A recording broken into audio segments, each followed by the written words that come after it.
नमस्कार. जय जिजाऊ, जय शिवराय, जय शंभूराजे. सातारा जिल्ह्यामध्ये अशी काही घटना घडली की आहे ना, अक्षरशः सातारा जिल्हा व संपूर्ण महाराष्ट्र हळहळला.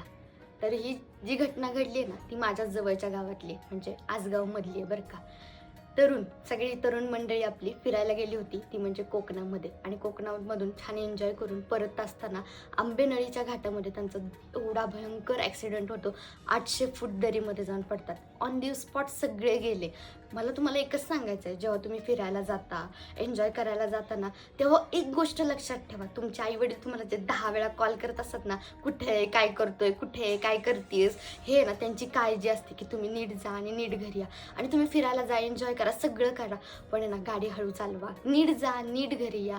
आता ह्या ज्या मुलांचं झालं, ही तर ऑन दी स्पॉट गेली. त्यांच्या घरच्यांची परिस्थिती काय असेल, ही विचार पण करवत नाही. लिटरली त्यातला जो एक दादा आहे ना, तो अगदी त्याचं मामाचं गाव म्हणजे माझं गाव आहे बरं का. त्याचं आणि बालपण आणि आमचं बालपण म्हणजे आम्ही सोबत खेळलेलो आहे.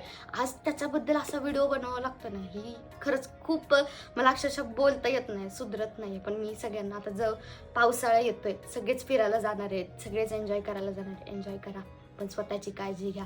तुमची काळजी तुम्ही घेतली ना, मागं तुमचे आई-वडील आहेत, भाऊ आहेत, सगळे वाट बघत असतात, की माझा दादा, माझी दीदी कधी घरी येते. ह्या अशा गोष्टी असतात. खरंच आता या सर्व दादांना माझी भावपूर्ण श्रद्धांजली.